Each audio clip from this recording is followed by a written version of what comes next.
सुप्रभात बच्चों, मैं खुशबू शर्मा आज की ऑनलाइन क्लासेस में आपका स्वागत करती हूँ।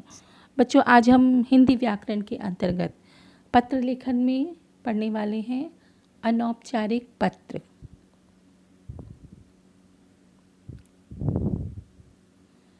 बच्चों, आप सभी जानते हैं पत्र मुख्यतः दो प्रकार के होते हैं, औपचारिक पत्र, अनौपचारिक पत्र।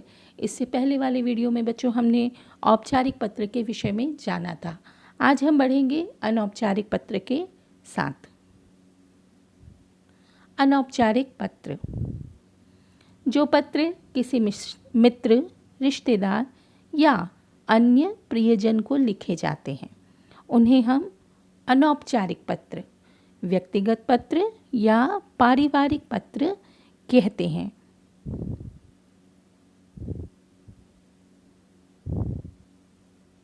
माता पिता, दादा दादी, नाना नानी, मित्र आदि को लिखे गए पत्र अनौपचारिक पत्र होते हैं।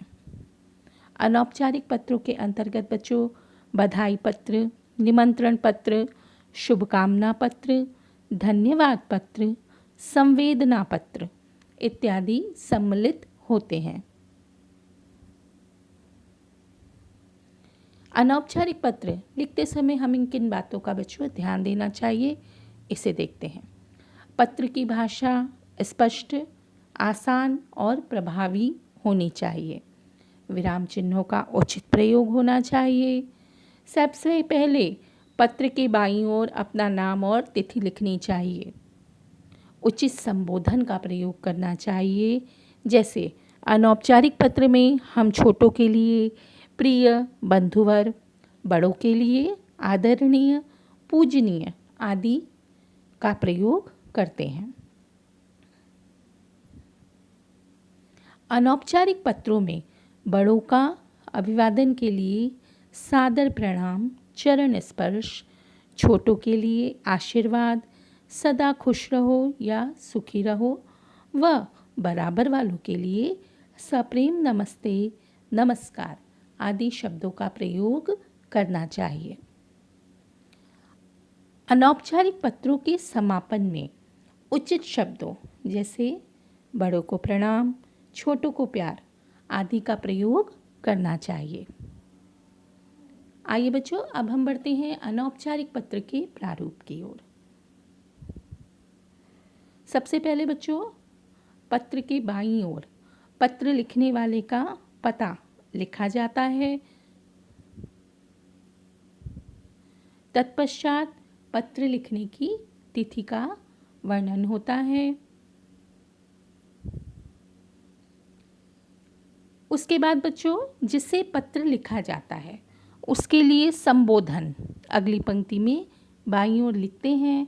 अपने से छोटों के लिए बच्चों प्रिय, प्रियवर, अनुज, अनुजा नाम लिखकर भाई, बहन, पुत्र इत्यादि जो भी आपको लिखना हो वो लिख सकते हैं बच्चों।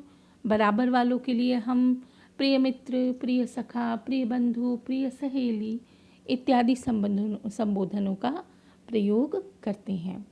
बड़ों के लिए पूजनीय, पूज्य, आदरणीय, परम आदरणीय, श्रद्धेय इत्यादि शब्दों का प्रयोग किया जाता है। तत्पश्चात अभिवादन लिखा जाता है बच्चों,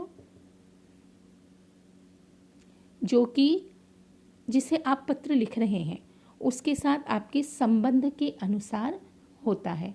जैसे अपने से छोटों के लिए शुभाशीर्वाद, शुभाशीष, आशीर्वाद, स्नेहाशीष, चिरंजीव रहो, प्रसन्न रहो इत्यादि। बराबर वालों के लिए मधुर स्मृतियाँ, नमस्कार, सादर नमस्कार इत्यादि लिख सकते हैं। बड़ों के लिए बच्चों सादर प्रणाम, सादर नमस्ते, सादर चरण स्पर्श इत्यादि का प्रयोग किया जा सकता है। इसके पश्चात पहले अनुच्छेद में बच्चों पत्र लिखने का कारण लिखा जाता है और दूसरे अनुच्छेद में अपने पत्र के विषय को हम विस्तार पूर्वक लिखते हैं।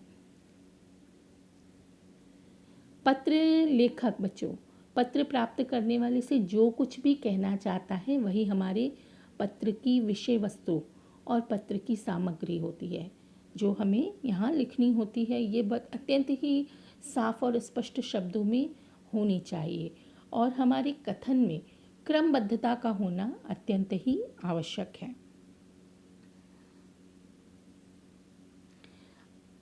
तीसरे अनुच्छेद में बच्चों हम परिवार के अन्य सदस्यों के प्रति अपने अभिवादन को लिखते हैं, जिसमें जैसा यथा योग्य हमें अभिवादन लगे और पत्र का उत्तर देने का भी आग्रह करना चाहिए इसमें। तत्पश्चात बच्चों अगली पंक्ति में जिसे पत्र की बाईं ओर लिखा जाता है, हमें जिसे हम पत्र लिख रहे हैं उसके साथ जो भी हमारा संबंध है उसे हम लिखते हैं और हम अपना पत्र भेजने वाले का पता लिखा जाता है। बच्चों जब हम पत्र लिखने वाले के लिए संबंध की बात करते हैं तो हम अपने छोटों के लिए तुम्हारा शुभेच्छु, शुभाकांक्षी, शुभचिंतक, हितैषी लिख सकते हैं।